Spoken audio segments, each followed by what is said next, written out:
श्री निम्बार्क श्री हरिव्यास ययो न मिलत केली विलसित कटाक्षे कलया क्रतो बंदी वृंदा विपिन कलमेन्द्रो मदकल जड़ीभूत क्रीड़ा मृग इव यदा ज्ञालव कृते कृति न सा राधा शिथिलयतु साधारण गति।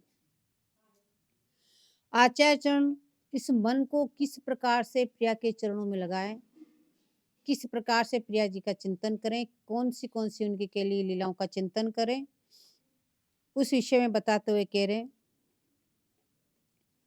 बोले यदि तुम निकुंज प्राप्ति की इच्छा है, तुम निकुंज प्राप्त करना चाहते हो, प्रिया के चरण कमल प्राप्त करना चाहते हो, तो सब प्रकार से बंधन से मुक्त होकर स्थायी वृंदावन धाम का वास करते हुए, निरंतर नाम जपते हुए, इस रज से प्रीति करते हुए, बोले निरंतर अपने भाव में स्थित हो जाओ।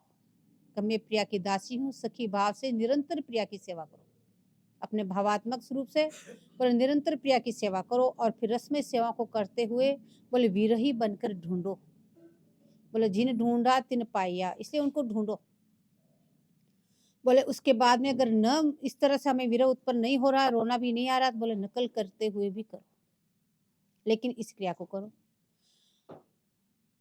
बोले उसके बाद में बोले विरह बन के ढूंढने के बाद में अब अपने इतने पर भी प्रिया नहीं दिखाई दे रही, तो उसके कारण बताए। बोले 3 कारण है। आपका यदि अन्याश्रय में कोई कमी है, अनन्य नहीं बन पा रहे हैं, और या आपका कुसत्संग है, आप कुसंग कर रहे हैं, इसलिए आपका मन बोले प्रिया चरणों में नहीं लग पा रहा है, या आपका विषयों में अभिनिवेश है, तो उसके लिए बोले मन को प्रिया के चरणों में लगाओ। बोले निरंतर इसकी कोशिश करो। तो कैसे लगाना? बोले कुंजन का चिंतन करो, धाम का चिंतन करो, उनकी शैया का चिंतन करो, उनकी लीला रस माधुरी का चिंतन करो, उनकी बतरान की चिंतन करो। इसी संदर्भ में बताते बताते बता रहे हैं किस प्रकार से आपको चिंतन करना है। तो चिंतन बताते बताते अब प्यारी जी के नेत्र कमल कैसे हैं उस पर वर्णन कर रहे हैं कि उनके नेत्र कमल कैसे हैं, किस प्रकार के उनके नेत्र कमल किसको सबको वशीभूत करके रखते हैं। तो कह रहे हैं किसी अनिवर्चनीय केली विलास से कटाक्ष की कला उदय हुई। बोले ऐसी प्रिया का यदि आप चिंतन करोगे, यदि उनके एक नखमणि का भी चिंतन करोगे, तो कह रहे हैं तुम्हारे हृदय में फिर अंधकार नहीं रहेगा। अभी जो आंख बंद करते हैं अंधेरा है, आंख खोलते हैं तो जगत दिखाई देता है। बोले इसका मतलब आपने ठीक प्रकार से प्रिया चरणों में मन लगाने की चेष्टा ही नहीं करी। यदि बोले कह रहे हैं प्रिया छोड़ो, यदि किसी एक सखी का भी चरण नखमणि की आप चिंतन कर लेते हैं, तो जहाँ करोड़ों करोड़ों सूर्य चंद्र लज्जित हो रहे हैं, ऐसा प्रकाश हो इस नखमणि का, तो बोले आपके हृदय में भी जरूर प्रकाश उदय हो जाएगा। अब इस तरह से चरणों का चिंतन बता के फिर उनकी लीला, उनकी बतरान को बताते हुए अब वो बतरा रही है, तो उनके नेत्र कमल कितने सुंदर लग रहे हैं और कैसे उनके नेत्र कमल है उसकी चर्चा कर रहे हैं। बोले कोई ऐसी विलास में केली की, उससे प्यारी जी की जो कटाक्ष थी, बोले उससे एक कला उदय हो गई, और वह कटाक्ष कला शुद्ध बोले नेत्र प्रांत से उदय हुई, नेत्र भाग से वो कटाक्ष हुई। इसलिए कह रहे हैं भ्रू नर्तन चातुरी। बोले ऐसी चातुरी और किसी में नहीं। जो स्वामी जी की भ्रू नर्तन है, जो अपने नेत्र कमलों में जो पुतली इधर उधर घुमाती है, इधर उधर देखती है, जो उनका भोलापन है, जो उनकी सुंदरता है, बोले वो जो चातुरी है बोले और किसी में नहीं। कह रहे उस भ्रू नर्तन चातुरी ने क्या किया? बोले ब्रज भूमि के मत गजराज को बंदी बना लिया। बोले औरों की तो छोड़ो, जो इस ब्रज का सिरताज था, बोले सबका तो सिरताज है ही, लेकिन ब्रज भूमि का भी जो सिरताज था और वो गजराज था, बोले कौन था? बोले नंद का छोना। बोले उसको अपनी एक तिरछी चितवन से वश में करके रख लिया, उसको बांध के रख लिया, मानो को उसको बंदी बना लिया, बांध दिया, अब वो हिल नहीं सकता। और बंदी कैसे बनाया? किसी को बंदी बना लो तो कष्ट होता है, उसको अच्छा नहीं लगता है, लेकिन ऐसा बंदी बनाया है कि उस बंदी होने के गुणगान गाते हैं कि आपकी बड़ी कृपा हुई जैसा हमको बंदी बना लिया। बोले उसके गुणगान गाने वाला बंदी बना लिया। उस बंदी होकर भी बंदी होने के ही गुणगान करने वाला बोले निरंतर, बोले ऐसे ही अपने रखो, ऐसे ही रखो, ऐसे ही रखो। बोले ऐसे निरंतर उसे बंदी होने का ही गुणगान करना, वही विनती करनी कि ऐसे मैं बधा रहा हूँ। बोले सा, बोले ये कितनी अनिवर्चनीय भ्रूण नर्तन है। बोले अनिवर्चनीय तो है ही, लेकिन सखी से सखी शब्द संबोधित करके बोला सा, बोले वो छठी छवि छटा आचार्य सखी रूप में वो छवि छटा देख के आया, इसलिए बार बार कह रहे वो छटा मुझे अब पुनः कब दर्शन होगा, मुझे वो कब दिखाई देगी। सखी बड़े लाड़ प्यार से जब स्वामी जी को संबोधित करती है तो माई शब्द का प्रयोग करती है। तो सखी कह रही देखो कितनी अबला है, लेकिन कितनी बलवान है कि ऐसे ब्रज के सिरताज को बांध के रख दिया। देखो माई अबला के बलरास, बोले कहने को तो अबला है, लेकिन कितनी बल की राशि है। बोले कितना बल है, अति गज मत निरुंकुश मोहन निरखी बंदेल टपास। बोले मतवाले गजराज की तरह लाल जी हैं, और कौन है, बोले मोहन है, निरंकुश मोहन, किसी के भी अंकुश में आने वाले नहीं, सबको अपने रूप में मोहित करके, यानी साक्षात मनमथ मनमथ ऐसे लाल को भी एक लट ऊपर से छटके आई, बोले उसमें बंद के रह गए। अब ही पंगु भई मन की गति बिन उद्यम अनयास, तब ही कहो जन प्रिय प्रति चाहत भृगुटि विलास, कच संयमन व्यास भुज दासति मुस्कनि बदन विकास, हा हरिवंश अनीति रीति हित करत डारत तरंत्रास। बोले इनका ये क्या ऐसा क्या बल है जिस पर किसी का अंकुश नहीं, जो मतवाला है। बोले वो कौन है, मोहन है, सबको मोहित करता है इसलिए वो मोहन है। बोले उस मोहन को आपने अपनी एक लटपाश की छटा में या एक करुणा भरी कटाक्ष से सामने चितवन मात्र डालने से बोले उसको बांध दिया। बोले बांधा नहीं, चेष्टा नहीं की, स्वयं ही बंध गया, उसके दर्शन करने मात्र से बंध गया, स्वयं ही वो बंध गया। बोले बांधने की तो आवश्यकता ही नहीं पड़ी। ऐसे मत वाले हाथ को बांधने के लिए तो अनेक अनेक प्रयत्न करने पड़ते हैं, यहाँ तो बिना किसी प्रयत्न से अपने आप बंध के आके खड़े हो गए, बोले मैं तो बंध गया हूं, अब ऐसे बंधा रखना। ऐसी लट छटा देख कर स्वतः ही बंध गए। बोले किस प्रकार से बन गए, बोले तन की गति तो बंधी, लेकिन मन की गति भी बंध गई। तन से तो कोई भी बांध ले, लेकिन मन को भी बांध के रख लिया, वो भी टस से मस नहीं हो सकता। बोले ऐसे लटपाश में उलझ गए।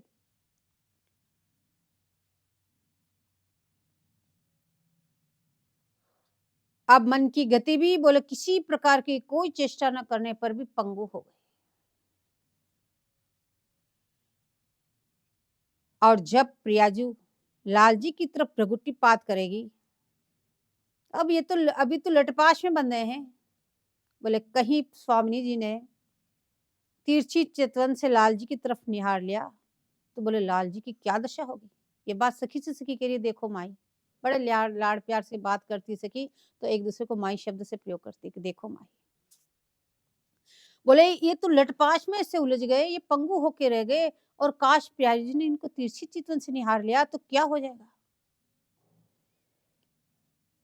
अब उसी समय स्वामी जी ने अपनी भुजा उठाकर बाल को संवारे और मंद मुस्काई, और तिरछी भूं से लाल जी की तरफ देखा, दोनों हाथ ऊपर उठाए, अपने बालों को संभारे और तिरछी चितवन से लाल जी की तरफ देखा, मंद मंद मुस्काते हुए। अब वो वक्र भ्रू से लाल जी की तरफ देखती है तो यह देखकर आचार्य कहते हैं हाय हाय, एक तो ये लट में पहले से बंध गए, अब इस छवि छटा को कैसे झेलेंगे। बोले कच्च संयमन मुस्कान और नेत्र विलास का भार कैसे सहन कर पाएंगे। बोले ये जो रूप माधुरी खिली सखी देख रही है, कह रही ये तो लाल जी सहन ही नहीं कर सकते हैं, कैसे सहन परकाएंगे। तो प्यारी जी से कह रहे हैं हे प्रियाजू आप इतना त्रास क्यों डाल रही हो।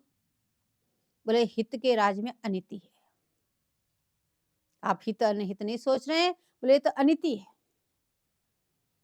बोले तो नीति क्या है। बोले प्रेम राज्य में इस बात का ध्यान रखना पड़ता है कि कितना देना, कि मूर्छित न हो जाए, कि झेल पा रहे नहीं पा रहे हैं। बोले इसका तो ख्याल रखो, इतनी अनिति मत करो, कि इतना सारा रूप एक साथ उड़ेल दिया, बोले कैसे सहन कर पाएंगे। बोले इस प्रकार से कटाक्ष कला विलास से मत गजराज को बांधना। बोले इसी छवि छटा को आचार्य चरण कह रहे हैं, वो भ्रू नर्तन चातुरी कब में देखूंगा, पुनः मुझे उस भ्रू नर्तन चातुरी के कब दर्शन होंगे। और वो भ्रू नर्तन चातुरी जैसी लाल जी ने देखी तो बोले लाल जी तो जड़ीभूत क्रीड़ा मृग है। बोले किस प्रकार से हैं, बोले देखो माई सुंदरता की सी, ये भी सखी से सखी बोलो नहीं, बोले देखो माई सुंदरता की सीमा। बोले बस सुंदरता की सीमा यहाँ पे लकीर खींच के, इससे आगे सुंदरता हो ही नहीं सकती। ब्रज नव तरुणी कदम्ब नागरी निरखति करत अग्रीवा, जो को कोटि कल्प लगी जीवे रसना कोटिक पावे, तौ रुचिर वदनार विंद की शोभा कहतन आवे। देवलोक भूलोक रसातल सुनि कवि कुल मन डरिए, सहज माधुरी अंग अंग की कही कासो पट तरिए। जैसे हित हरिवंश प्रताप रूप गुण वय बल श्याम उजागर, जाकी भ्रू विलास बस पशुरी दिन विथकित रस सागर। सखी से सखी कह रही देखो सखी ये सुंदरता की सीमा देखो माई। बोले कितनी सुंदर हमारी स्वामी जो है इस समय, क्या छवि छटा से युक्त है। बोले ऐसी सुंदरता और कहीं हो ही नहीं सकती, न कभी देखी न सुनी, ये सीमा बंध गई। बोले इससे ये सुंदरता की सीमा, इससे आगे और सुंदर कोई हो ही नहीं सकता। बोले जिनकी माधुरी की ब्रज में ध्वजा है, वे ब्रज नव तरुणी कदम भी श्री प्रिया जी को मुख देखकर नीची गर्दन कर देती है। बोले ऐसी स्वामी जी की रूप छटा, उस शोभा के सामने बोले सभियों का अभिमान चूर्ण चूर्ण हो जाता है, जितनी भी सुंदरियां हैं सबका अभिमान चूर्ण चूर्ण हो जाता है। बोले ये छवि छटा तो कभी देखी नहीं। कह रहे जो को कोटि कल्प लगी जीवे रसना कोटि के पावे। बोले मानव जीवन तो अति अल्प है, जिंदगी भर गुणगान करता रहे, सुंदरता का वर्णन करता रहे, बोले वर्णन हो ही नहीं सकता, मानव जीवन तो अति अल्प है। कह रहे जो कोई कोटि कल्प, कोटि वर्ष नहीं कोटि कल्प जीवे और उसको कोटि कोटि जीवन दे दे, तो कोटि कल्प तक तू निरंतर प्रिया जी के रूप माधुरी का वर्णन करना, और तुझे करोड़ों जिह्वा दे दी, सब जीवा से उनका रूप गुण गाना। तो कह रहे तो रुचिर वदनार विंद की शोभा कतन, तो भी उस सुंदरता का कोई वर्णन नहीं कर सकता। जो वास्तव में सुंदरता है वो कोटि वर्ष तक निरंतर गाता रहे, करोड़ों जीवाणु से निरंतर गाता रहे, तो भी उस रूप का गुण गाने में बोले कोई नहीं गा सकता, आ ही नहीं सकता। बोले मानव को भी छोड़ो, यदि विश्व के सब श्रेष्ठ कवि इकट्ठे कर लिए जाए, देवलोक के कवि इकट्ठे कर लिए जाए, बोले शुक्र बृहस्पति पृथ्वी के व्यास आदि रसातल के जिनके भी बोले शेषनाग जी, बोले जिनके 2000 जीव से नए नए भगवत गुणगान गाने वाले हैं, इन सबको इकट्ठा किया जाए, बोले तो भी प्रिया जी के मुख माधुरी वर्णन करने के लिए कहा जाए उनसे, तो थर थर कांपने लगते हैं। बोले नहीं नहीं उसका वर्णन तो हम नहीं कर सकते, ऐसी उनकी मुख माधुरी की बोले सुंदरता की सीमा है। बोले अंग अंग की जो सहज माधुरी छवि है, सहज माधुरी अंग अंग की कहे कासो पट तरिए। बोले उससे किसकी उपमा दे सकते हैं, जो आपके अंग अंग की स्वाभाविक छवि है। बोले उसको तो क्या, पदनख की छवि छटा की भी हम किसी की उपमा नहीं दे सकते हैं कि ऐसे पदनख मणि होगी। बोले ऐसी सुंदर, ऐसी उज्जवल, ऐसी प्रकाश पुंजीभूत, बोले ऐसी हमारी स्वामी जी। यानी उस मुखारविंद की समता किसी से है ही नहीं। बोले मुखारविंद तो छोड़ो, उस पदनख मणि की भी, जो एक पदनख मणि जो है, बोले उसकी भी कोई समता नहीं। बोले और तो क्या, श्याम जो प्रताप रूप व बल से विश्व में साक्षात विख्यात मनमत मतमुत रूप से उजागर है। बोले लाल जी साक्षात मनमत हैं, ऐसे रूप के उजागर, ऐसे रूप के रोशन, जो भी कोई एक बार आपको देख ले बोले सब होशवाश खो जाते, भूल जाते हैं। बोले ब्रज देवियों को तो नेक मुस्कान में ही वशीभूत कर लिया। वे त्रैलोक्य मोहन बोले प्यारी जी के उस रूप माधुरी में ऐसे बंधे, बोले अब टस से मस नहीं हो सकते।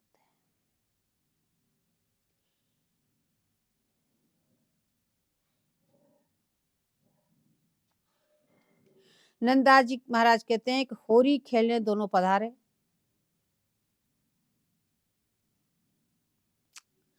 तो लाल जी का वर्णन किया, बोले दोनों होली खेलने पधारे, तो बोले मानो चरणों में कोटि कोटि अनंग लूंठत होते आवे। करोड़ों करोड़ों कामदेव उनके चरणों में जैसे लौटते हुए आ रहे हो। बोले ऐसी छवि छटा लाल जी की, ऐसी सुंदरता खिली। पर वो क्या हो गया कि जैसे ही वो भ्रू विलास की नर्तन देखी और उस भ्रू विलास से पशुरी क्रीड़ा मग खिलौना के समान उनके हाथ का बंदी हो गया। जैसे क्रीड़ा मृग होता है, बोले इस प्रकार से बोले ऐसे जिसकी रूप माधुरी जो करोड़ों करोड़ों कामदेवों को विलजित करते हुए बोले चले आ रहे हैं होली खेलने के लिए। और जैसे प्यारे जी के सामने आए और एक लट छूट के आए और उसमें ऐसे बंधे कि बोले प्यारे जी के हाथ के क्रीड़ा मृग बन के रह गए।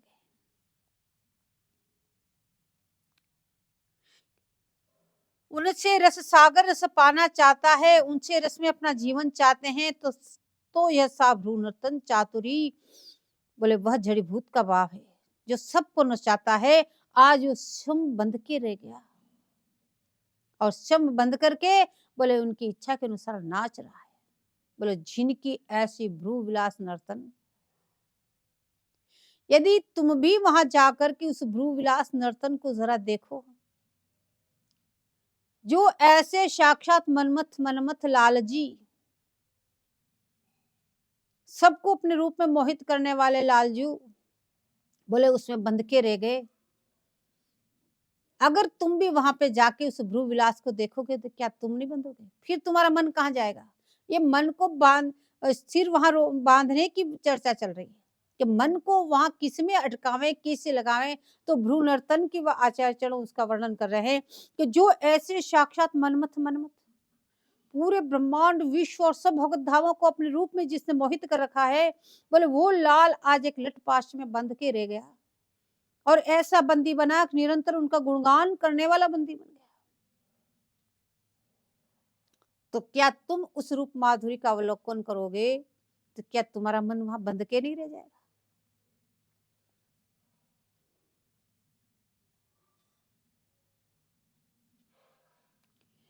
किशोरी जी विराजी है प्रेम की कुटिल गति से, भाव के टेढ़ेपन से मान अवस्था में है। तो लाल जी ने मनाई पर नहीं बोली नहीं।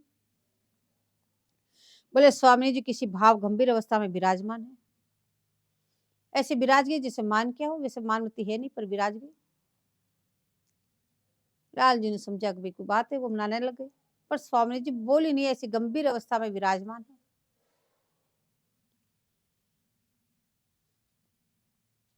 तो सखी समझाने आ गई। स्वामी जी ने देखा ठीक।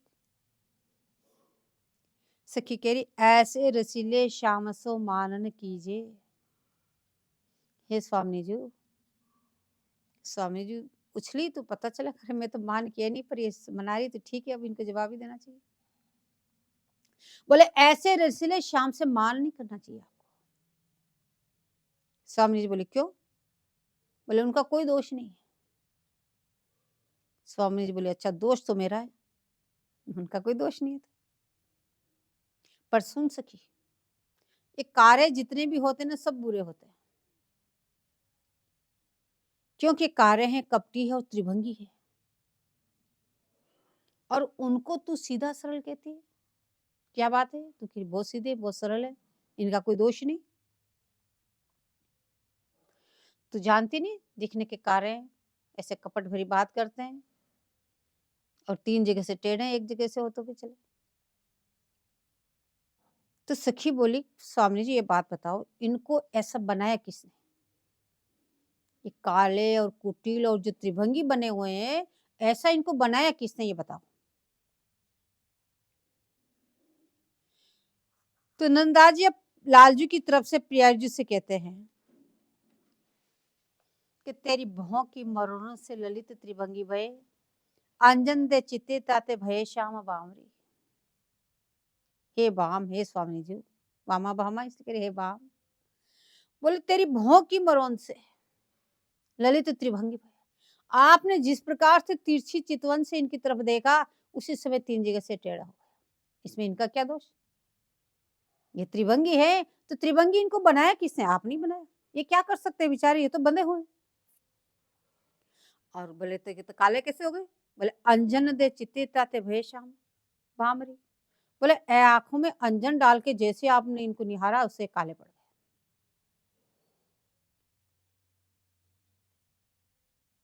बोले क्या वर्णन कर रही है सखी? बोले नेत्र लीला का वर्णन कर रही है कि कैसी सुंदर आपकी चितवन है कि इस तिरछी भौं करके जैसे आपने इनको निहारा तो बोले त्रिभंगी हो गए, और जैसे आपने अपने नेत्रों में अंजन डाल के इनको निहारा तो ये काले हो गए। इनमें इनका क्या दोष है? तो बोले नेत्र लीला खेलन चातुरी है, तेरी मुस्कान ही दामिनी सी कौंद जात, दीन वे जात प्यारो प्यारी अधुल लेत नामरी। बोले आपकी मुस्कान जो है, बोले इनके हृदय में बिजली की तरह से कौंद जाती है, और दीन वे के बार बार आपका नाम लेते रहे। आधा नाम ही ले पा रहे, पूरा नाम भी नहीं ले पा रहे। जो ही जो नचावे बाल, त्यों ही त्यों नाचत लाल, भय सो भय अब मया कर चलिए निकुंज धामरी। बोले जैसे जैसे आप कहती हो वैसे वैसे वो करते हैं।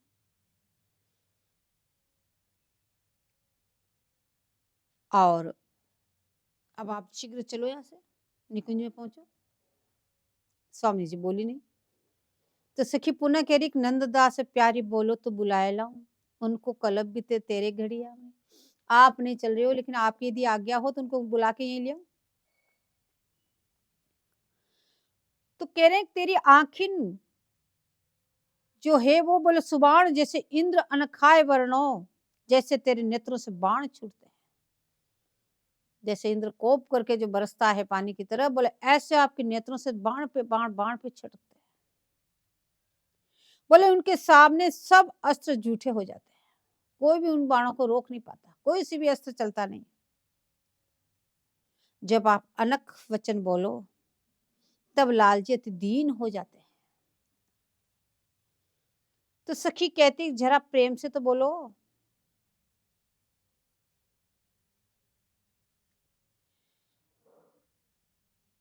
तो बोले क्या ऐसा भ्रूतन चातुरी, ये भ्रू नर्तन की चातुरी है स्वामी जी की। बोले उस नेत्रों में की रूप माधुरी में बोले तुम भी अटक जाओ। किस प्रकार से वो अपने नेत्र कमलों को घुमा के देख रही है। तो कल के प्रसंग में बताया कि जुगल प्रेम रस माधुरी उनकी लीला धाम सब सुखमय है, पर संबंध से भजन उचित और टिकाऊ है। बोले जुगल प्रेम रस और माधुरी उनकी लीला और उनका धाम, प्रत्येक चीज सुखमय है। किसी एक का भी चिंतन करोगे, चाहे युगल का, चाहे उनके प्रेम का, चाहे उनके रस का, चाहे उनकी माधुरी का, चाहे उनकी लीला का, चाहे उनके धाम का, प्रत्येक वस्तु सुखमय है। लेकिन यहाँ कह रहे हैं जब तक आप उनका संबंध नहीं जुड़ेगा, सखी भावमय से आपका संबंध नहीं जुड़ेगा, तब तक वो भजन टिकाऊ नहीं हो सकता। भजन तो आप करते हैं, बिना संबंध लिए कितना ही भजन कर लो, लेकिन वो टिकाऊ नहीं हो सकता है। तो संबंध जोड़ना अति आवश्यकता है। तो कह रहे हैं भजन संबंध से ही भजन उचित भी होता है और टिकाऊ भी होता है, फिर वो स्थिरता आती है उसे संबंध से। तो अब इस संबंध से भजन अपने को टिकाऊ करना है। अब आचार्य चरण के टिकाऊ कैसे करना, संबंध ले लिया आप, अब निरंतर आपको संबंध को याद रखना, हम प्यारी जी की दासी हैं। अब दासी का क्या कर्तव्य है, वो ही कार्य आपको करना है। अगर वो दासी भाव से अलग भाव में जा रहा है तो बोले हटाओ, आपको वही निरंतर ध्यान रखना, हम प्यारी जी की दासी है। तो बोले पूर्ण रूप से अनंतता इसमें होनी बहुत आवश्यकता है। बिहारी देव जी कह रहे हैं कि जाकी उपासना ताही की वासना, ताही के नाम रूप गुण गाइए।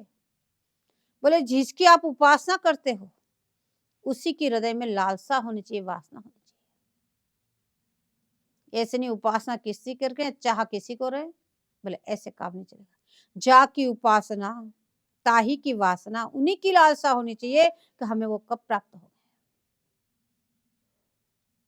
बोले उसके अलावा और किसी की वासना नहीं होनी चाहिए। जिसकी आप उपासना करते हैं, बोले उन्हीं के पास आपको जाना है, उन्हीं की आपको लालसा करनी है, उन्हीं का सब कुछ करना है। कह रहे ताही के नाम, उसी का नाम लेना है।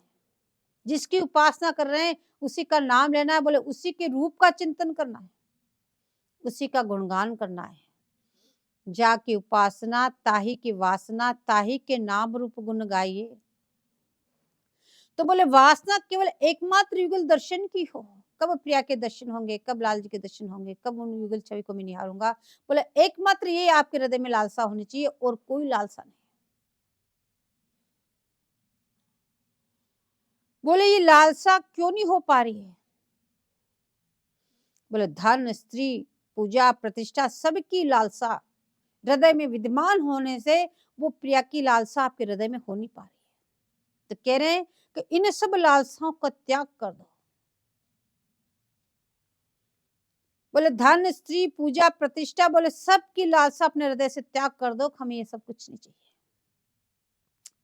केवल उपास्य के धाम, नाम, गुण की वासना हृदय में रखनी चाहिए। जिसके आप उपासक हैं, जो आपके उपास्य देव हैं, बोले उनके धाम में आप प्रीति करो, उनके धाम में निरंतर रहोगे। नहीं तो लालसा करो, कब ऐसा दिन होगा हमें वो धाम मिलेगा। बोले निरंतर उन्हीं का नाम आपको लेना है, उन्हीं का गुणगान आपको करना है, और हृदय में वासना भी उन्हीं की करनी है, लालसा भी उन्हीं की करनी। वो हमें कब प्राप्त होंगे।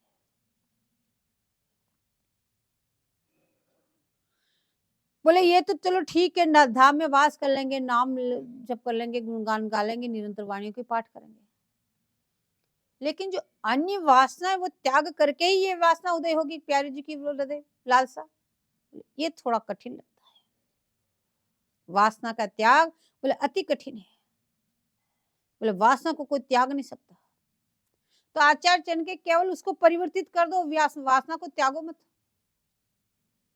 वासना को परिवर्तित कर दो, वो वासना त्याग करके बोले प्यारे जी की मिलने की वासना को ले आओ। वासना तो लानी है, वासना लालसा नहीं होगी तो कैसे मिलेगी। बोले लालच को छोड़ना नहीं है, लेकिन उसको मोड़ दो, परिवर्तित कर दो। पहले आपका धन, स्त्री और मान प्रतिष्ठा में जो आपकी लालसा थी, बोले उसका त्याग करके बोले अब प्रिया के मिलने की जो लालसा उदय कर लो। बोले मानसिक व्यवहार शुद्ध होगा। अब तक तो आपने तन का व्यवहार शुद्ध किया है, तन से आप अनन्य बन गए, किसी का जाते नहीं, नाम नहीं लेते, गुण नहीं लेते, किसी का प्रसाद लेते नहीं, सब कुछ आपने तन से कर लिया। लेकिन अब कह रहे हैं कि मानसिक व्यवहार शुद्ध, मानसिक व्यवहार भी शुद्ध करना है। मन में भी किसी और का चिंतन न करना, और का नाम नहीं लेना, और का गुणानुवाद नहीं करना। बोले मानसिक व्यवहार शुद्ध युगल चिंतन होगा, समझना कि यही अनन्यता है। बोले यह धर्म परिपाटी, अनन्य धर्म की यही प्रक्रिया है। बोले यही धर्म की परिपाटी है। बोले इसी को अनन्यता कहते हैं। बोले किसको जा की उपासना, ताही की वासना, ताही के नाम रूप गुण गाइए, इसके अलावा और कुछ नहीं करना। बोले इसी का नाम बोले अनंता है। बोले वृंदावन तज अनतन जाइए। बोले यह अनंत धर्म की प्रक्रिया है। शतककार कहते हैं अरे मूर्ख, तू जुगल को गले का हार करना चाहता है। लालसा इतनी बड़ी कि मुझे कब युगल किशोर जी की प्राप्ति होगी, निरंतर कब ऐसा दिन होगा जब हम युगल का गुणानुवाद कर पाएंगे, निरंतर उनका नाम जपेगा, निरंतर हम उनके दर्शन करते रहे, निरंतर हमारा चित्त वहां रहे, निरंतर हम निकुंज में रहे प्यारे जी के साथ में सखी रूप में। तो शतककार कह रहे हैं अरे मूर्ख, तू जुगल को गले का हार करना चाहता है, लालसा तो ये करता, बातें तो इतनी बड़ी बड़ी करता है। तो अगर ऐसा तू चाहता है तो कितना सहज है तुझे हो जाएगा। बोले क्या करना है, तू अपना तन मन प्राण इस रज पर क्यों नहीं वार देता। बोले तन मन प्राण आजीवन मरण पर्यंत वृंदावन का परित्याग नहीं करेंगे। बोले ऐसे क्यों नहीं वार देता तू। यदि यह नहीं कर सकता तो युगल उपासना का उनके चरण कैसे चाहता है। बोले ऐसा तो हमसे नहीं हो सकता। तो यहाँ आचार्य चरण कह रहे हैं, यदि तुम ऐसा नहीं कर सकते हो तो फिर इतनी बड़ी लालसा तुम कैसे करते हो कि हमें प्रिया जलाल मिल जाएंगे। उनके चरण कैसे चाहता है, यदि तुमने अपने को कसौटी पर कस लिया तो तुम अनन्य हो गए। बोले इस प्रकार से जो आपको बता रहे हैं, इस कसौटी पे कसते हुए देखते रहो, देखते रहो, देखते रहो, हम कहाँ तक स्थिर हो गए। इसलिए पूर्व में विधि निषेध का पद बताया है। बोले बार बार देखते रहो कि हमारी शरणागति में कहाँ कमी है, फिर अनन्य धर्म में कहाँ कमी है। बोले इन दोनों को तुम कसौटी पे कसते रहो। बोले तो अनन्य धर्म की परिपाटी आन कहे आन करे सोई व्यभिचारी। बोले ऐसे आचरण जो आज्ञा प्रदान कर रहे हैं, इसके अलावा और कुछ भी करें तो बोले फिर उसकी गिनती व्यभिचारी में आ जाती है, वो अनन्य नहीं कहलाता। तो है तो चरण उपासी, पर देहाभिनिवेश से सब प्रकार के कार्य करते हैं। न यश्म देह कर्माण्या, जिसका देह वर्ण कर्म किसी से भी अहम भाव नहीं, वही उत्तम भागवत है। बोले है तो प्रियालाल के चरणों के उपासी की निरंतर इनकी उपासना करते हैं, हम तो इनकी दासी, हम इनके सखी हैं, लेकिन अभी देहाभिनिवेश गया नहीं। हम इस कुल में पैदा हुए, हमारा ये करते हुए, हमारे इतने परिजन हैं, हमारा ये, हम सब में बड़े हैं, हम सब में छोटे, हमें ये करना वो करना। बोले ये तुम्हारा देहाभिनिवेश जो है और उसी प्रकार से सब कार्य करते हैं। ये कार्य तो दासी भाव वालों के लिए नहीं, दासी का तो एक ही करते हुए, दासी का क्या कार्य। तो कह रहे ऐसे देहाभिनिवेश से सब प्रकार के कार्य करते हैं। बोले न यस्म देह कर्माण्याम, जिसका देह वर्ण कर्म किसी में भी अहम भाव नहीं है, किसी में भी उसका वो भाव नहीं आता, केवल एक ही भाव है, हम प्रिया की दासी हूं। अब दासी का क्या करते हुए, बोले वही करते जाओ। बोले वही उत्तम भागवत है। बोले ये बात कौन कहने, बोले भागवत जी में उद्धव जी के प्रति ठाकुर जी के वाक्य है। और बोले ठाकुर जी क्या कह रहे हैं कि जाको मुख देखे अति दारुण दुख पाइए। बोले आन कहे आन करे सोई व्यभिचारी। अगर ऐसा तुम्हें कहीं दिखाई दे तो कहने ताको मुख देखे अति दारुण दुख पाइए। सवेरे उठ के कभी किसी के मुंह से शुकुन बिगड़ जाते हैं तो कहने तुम्हारे अनिन्यों के अगर ऐसे के मुंह दिख जाए तो बड़े कष्ट पड़ो हो, आज को उनकी गड़बड़ हो गई, ऐसे का मुंह दिखा हमें। और यदि अनन्य मिल जाए तो उनकी चरण रज सिर पे चढ़ाओ, बोले उनके चरणों में लोट लगा लेना। और यदि व्यभिचारी मिले तो उसका मुख भी मत देखना। और हठात दिख पड़े बिना किसी चेष्टा ते तो कह दारुण दुख पाइए, हृदय में कष्ट उत्पन्न कर लेना, आज तो गड़बड़ हो।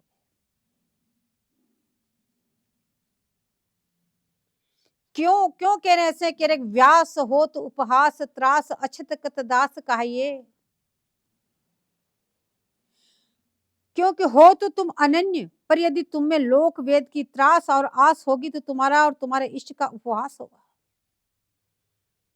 कहलाने को तो तुम अनन्य बन गए, हम अनन्य धर्म की परिपाटी चल रहे हैं, लेकिन तुम्हारे अंदर अभी लोक की रीति रिवाज निकली नहीं, वेदों की त्रासना तुम्हारे अंदर से निकली नहीं। अगर उनकी आस हो गई तो तुम्हारा और तुम्हारे इष्ट दोनों की हंसी होगी, दोनों का उपवास है उसमें। यदि अभी आपकी कोई हंसी उड़ा दे तो आप उसको सहन नहीं कर सकते, लेकिन आप भी यदि आप अनन्य बनकर ऐसा कर रहे हैं तो कहने इसमें आपका इष्ट का उपवास है, तो आप उसको कैसे सहन करेंगे। यदि सहन कर रहे हैं तो आपने अभी प्रारंभिक प्रीति ही प्रारंभ नहीं की।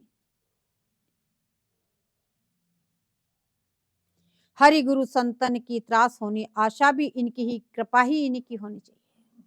बोले अपने गुरु आचार्यों की आशा, संतों की आशा, उनकी वासना, उनकी ही कृपा को मनाना, बस ये एक क्रिया होनी चाहिए और कुछ नहीं चाहिए, कुछ भी नहीं। बोले लोक वेद की आसन त्रास, यह रस रसिक बिहारी न दास। ऐसे जो लोग हैं ये रस उनके लिए हैं, जो इस प्रकार से एकमात्र अपने गुरु आचार्यों की वाणी पे चल रहे हैं, अपने गुरु आचार्यों की आज्ञा के अनुसार जो चल रहे हैं, तो कहने के लोक वेद की आसन त्रास, यह रस रसिक बिहारी दास।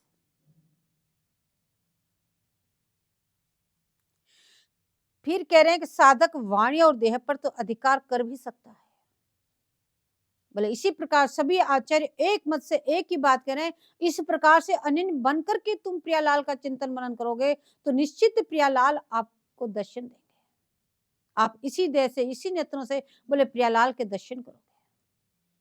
अब यहाँ पे कह रहे हैं कि बोले आप, बोले जो साधक है वो अपनी वाणी पे वो वश में रख सकता है, निरंतर प्रियालाल की गुणगान गाएगा। देह को भी वश में कर सकता है, निरंतर उन्हीं के पास रहेगा, उन्हीं के धाम में पड़ा रहेगा, बाहर कहीं नहीं जाएगा। पर मन पर उसका बस नहीं चलता।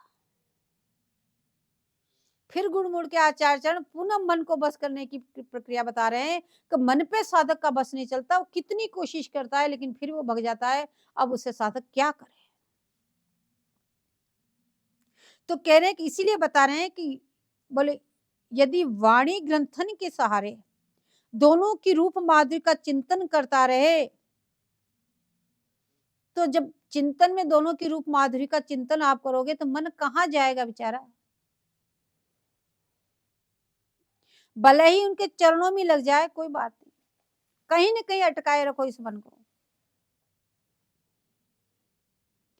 क्योंकि ये मन यदि किसी ने रोका तो बोले इस प्रकार से चिंतन के द्वारा जो युगल किशोर जी के चरणों में मन को चिपकाया, वही मन चिपका किसी का, बाकी तो इस मन को वश में करना बोले बहुत मुश्किल की बात है।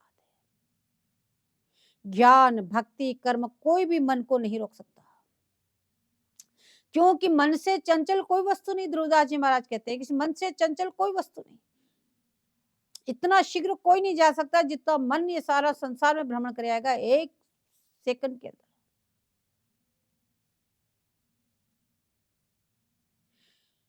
क्योंकि छिन छिन में सौ सौ रंग बदलता है, तो इसका केवल प्रेम रस माधुर्य में डूबने से ही निरोध किया जा सकता है, उसी में ये वश हो सकता है कि निरंतर प्यारे जी के, जैसे आपको पहले बताया, कुंजन का चिंतन करो, उनकी शैया का चिंतन करो, उनकी रूप माधुरी का चिंतन करो, फिर उनकी बतराज में घुस जाओ। फिर पुनः कह रहे हैं उनकी रूप माधुरी का चिंतन करते रहो, उनके चरणों का चिंतन करो,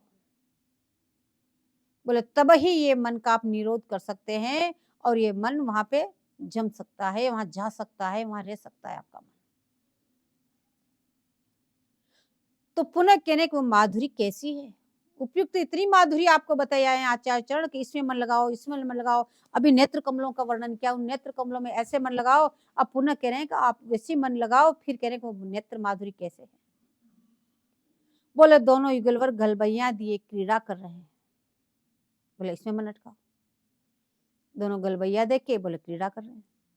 सखी दूर से देख देख कर सुख लूट रही है, बोले तुम भी उन सखियों के साथ में खड़े रह कर उस सुख को लूटो। बोले मन को वहां फंसाओ, वहां लगाओ। बोले क्योंकि यह जो माधुरी है मन को मोहित करती है। ऐसे रूप माधुरी का बार बार चिंतन करोगे और जो कहीं ये रूप उदय हो गया तो आपका मन बस वहीं पकड़ के रह जाएगा, फिर वो हटाने से नहीं हटेगा।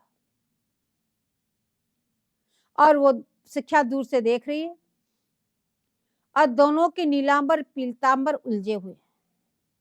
रूप माधुरी की बता रहे हैं, बोले ऐसी छवि छटा में डूब जाओ कि दोनों के नीलांबर पीतांबर एक दूसरे में उलझ गए हैं और परस्पर मुख छवि देख रहे हैं और स्वच्छंद क्रीड़ा कर रहे हैं। सखी मंडली बहुत दूर से, अब सखी बहुत दूर होने से दिखाई नहीं दे रहे, कहाँ चले गए? अभी तो ये थे, दिखाई नहीं दे रहे, कहाँ चले गए? तो कह रहे एक सखी को दृष्टिगोचर हुआ, जो मुख्य सखी थी उनकी, तो तुरंत बोली कि देखो सखी दो कदम तर ठाड़े। बोले देखो सखी वो दोनों कदम के नीचे खड़े हैं, वो यमुना तीर भीर तरुवन की कोकिल कूजित गाड़े, भुजा परस्पर अंसन दीने अंग अनंग निबाड़े, श्री हरिप्रिया जु रति रस भीने सुरत सिंधु ते काड़े। तो दोनों सुरत सागर में डूबे हुए थे। हमने तो किसी प्रकार से कोशिश करके इनको बाहर निकाले, सखी से सखी कह रही कैसे उसमें डूबे हुए थे, किसी प्रकार से निकाले और अब दोनों देखो कदम के नीचे खड़े हैं। आचार्य चरण इस रूप माधुरी को पी करके बोले साधक को दे रहे हैं कि तुम इसमें डूबो, इसमें डूबो, जरा देखो तो सही वहां कितना सुख बरस रहा है। उस रूप माधुरी में डूबो तो सही, जरा देखो देखो वो वहां ठाड़े हैं, किस सदा से ठाड़े हैं, बोले उसमें अपना रूप तो डुबाओ। बोले सा भ्रू नर्तन चातुरी, दोनों परस्पर मुख अवलोकन कर रहे हैं, एक दूसरे के मुखारविंद को निहार रहे हैं, क्योंकि आचार्यों के प्राण तो सा भ्रू नर्तन में लगे हुए हैं, तो उनकी नेत्र माधुरी में अभी उलझे हुए हैं। कैसे हैं? जिसमें केली विलास की चातुरी है, उनको देखकर श्री लाल जी की भ्रू चातुरी देखना भूल गए। बोले स्वामी जी की ऐसी नेत्रों की रूप माधुरी को देख करके बोले लाल जी की तो भ्रू माधुरी को देखना ही भूल गए, तो इसलिए कहीं नाम ही ले रहे हैं। बार बार प्यारे जी के कह रहे सा भ्रू नर्तन माधुरी में मन लगा लो, उसी में डूब जाओ।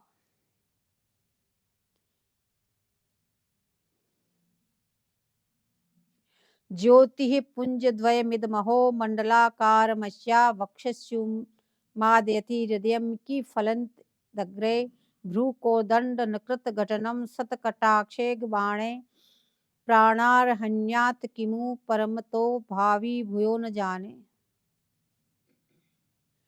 अब कह रहे देखो आचार्य चरण बार बार उस रूप माधुरी का वर्णन कर रहे हैं। बोले प्रकट काल में भी ऐसी रूप माधुरी खिली कि वृषभान भवन में श्री प्रिया जी की मुकुलित किशोर अवस्था है। अभी वह यह जात किशोर की अवस्था में देख करके बोले वल्लभ को उन्माद होता है, तो आगे जब पूर्ण किशोर अवस्था में आएगी तब क्या दशा होगी। बोले भ्रू के दंड पर बाण संचार करना नहीं जानती, मृग शावक वत लोचन से स्वाभाविक देखना ही प्राण हर लेते हैं। बोले कैसी भोली चितवन डहडय भय नेत्र कमल, कैसी उसमें चंचलता, आकर्णात लंबे लंबे नेत्र। बोले वो कोई भ्रू दंड है पर उसमें बाण संचार करना भी स्वामी नहीं जानती है, लेकिन उनकी चितवन से ही सब कुछ, बोले सब स्वभाव से ही वो प्राण को हरण कर लेती है, ऐसी रूप माधुरी। और जब नित्य किशोर स्वरूप में नित्य लीला विलास में निकलकर जब भ्रू नर्तन करती है तो कैसी निरूपण होगी। इसी बात को नंदास जी कहते हैं कि अभी अभी जब किशोर अवस्था में आई तब ये स्थिति है, तो कह रहे अब ही तो मनमथ मन को चोर कहा करोगी जोवन बिरिया। बोले अभी से इस तरह से इस मनमथ का मन को हरण कर लिया, जब आप किशोर अवस्था में आओगी तो क्या करोगी। मन हरि लेत नेक चितवनते कहा करेगी नैनन की तरिया, तेरो तन गिरधरन लाल हित सब सुख सचो विधाता ने। बोले इस प्रकार से नंदाजी महाराज कह रहे हैं लाल जी तो आप पर प्राण वार देते हैं। बोले अभी किशोर अवस्था है, पूर्ण किशोर अवस्था नहीं। जहां किशोर अवस्था में सूरत सागर से स्नान करके निकली तो उस समय भ्रू नर्तन चातुरी के जो निरूपण है वह माधुरी भी सहज है। बोले उस समय की जो नेत्रों की जो माधुरी है, बोले वो सहज माधुरी है, उसमें जो लाल जी बोले बंध के रह गए।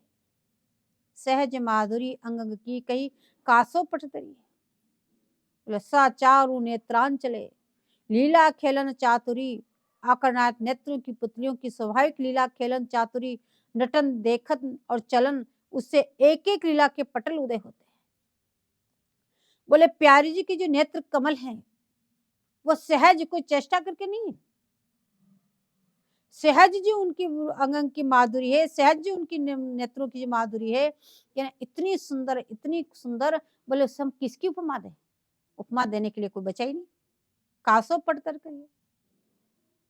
बोले ऐसे सुंदर जिनके नेत्र कमल, जिन नेत्र कमलों में ऐसी लीला खेलन माधुरी ऐसी चातुरी। बोले आपके नेत्र कमल कैसे, बोले अकर्णायत लंबे लंबे कान तक, अकर्णायत नेत्र कमल।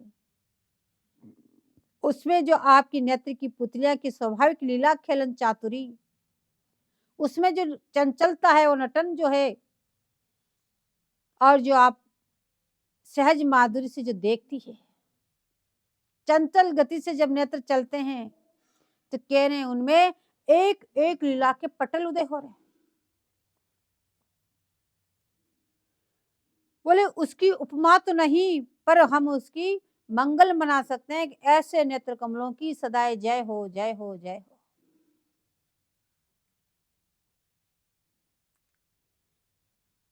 बोले श्री प्रिया जी का मन लाल जी के प्रेम में डूबा है, इसलिए नेत्रों के द्वारा नाना भाव उदय हो रहे हैं।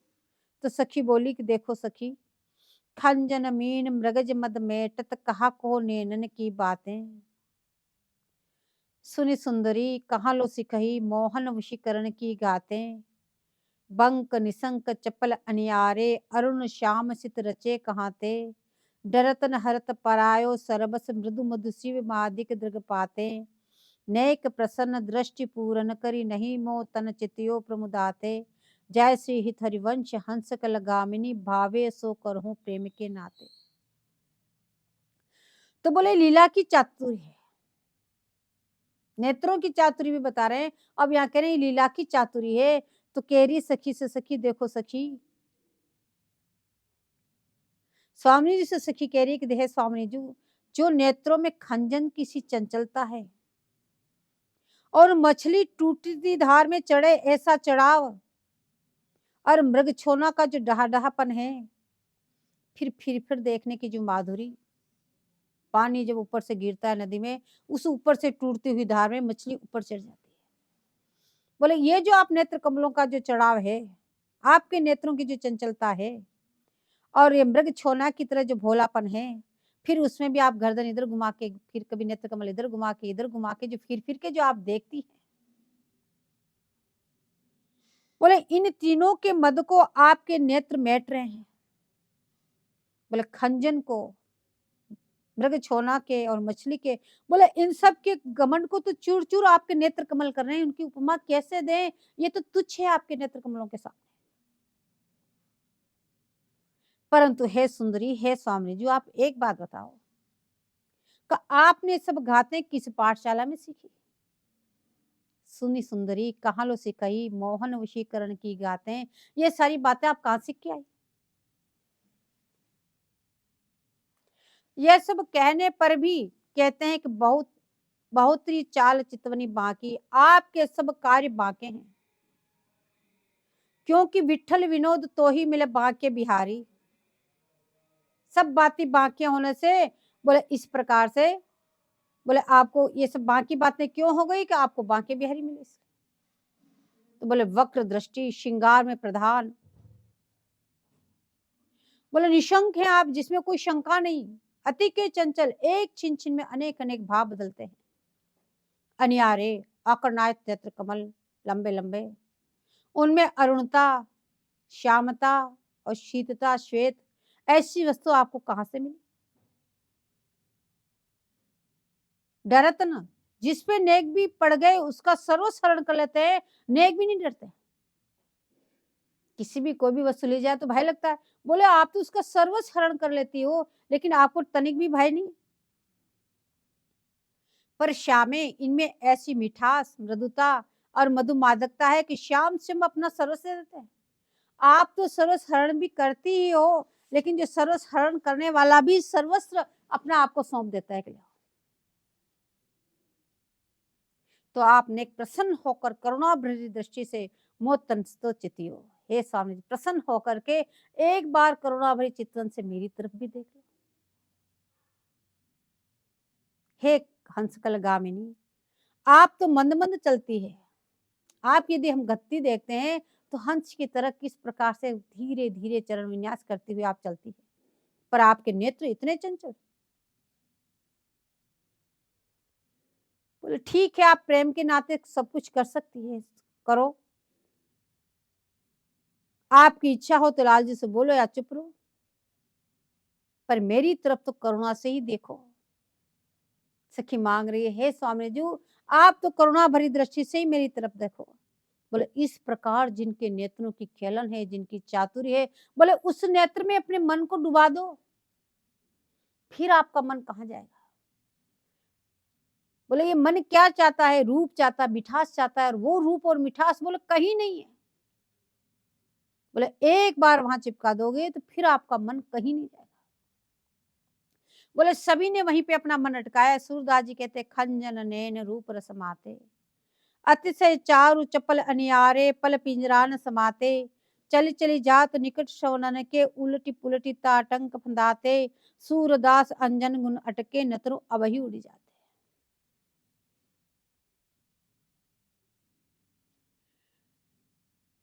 बिहारी देव जी भी कहते हैं कि नैना उनीले उनिदेरी शोभा देत, शयन के समय जो नेत्र कमल है, बोले अलसाए हुए नेत्र है, उनिदे नेत्र है। पलक तो गिरते हैं पर जम्बाई आ रही है, बोले उस शोभा में डूब जाओ। बोले वहां पे भी अपना मन चिपका दो। सकुच सकुच विकसत है सखीरी, अरुण असित सेत, मान हो अम्बुज पर जुग पुत्री, अटके अली संकेत। बोले भ्रमर कमल पे अटक गया, उड़ना चाहता है पर उड़ नहीं सकता। जो ऐसे साक्षात लाल जी मनमथ, जो मनमथ है, उनकी ये स्थिति है, तो भला भला तुम एक बार वहां जाके अपना प्रयास तो करो अपने वहां अटकने का। बोले अगर मन वहां अटक गया, फिर आपकी कोशिश करने पर भी वो मन वहां से बोले हट नहीं सकता। अति रस लुब्ध तजी न सकत, हसत सुख हेत, अति सुख सुचित अति अनुरागे, जागे श्याम सहेत, श्री बिहारी दास अंगंग मनोहर, मोहन मन हरि लेत। बोले यह अलसान छटा मोहन के मन को हरण कर लेती है। तो कहना आप भी उस अलसान छवि छटा के दर्शन करो, निश्चित आपका मन भी हरण कर लिया जाएगा। जब आपका मन स्वामी जी के रूप माधुर्य में हरण कर लिया, तो फिर आपका मन कहीं नहीं जा सकता। जो आज इतनी परेशानी हो रही है, तो कह रहे वो सब खत्म। आचार्य या छवि को दर्शाते हुए बोले सा भ्रू नर्तन चातुरी, बोले वो भ्रू नर्तन की जो चातुरी है लाडली जू, जो ये आपका रूप श्रेष्ठ वरतनो है, बोले मुझे उस छवि के कब दर्शन होंगे।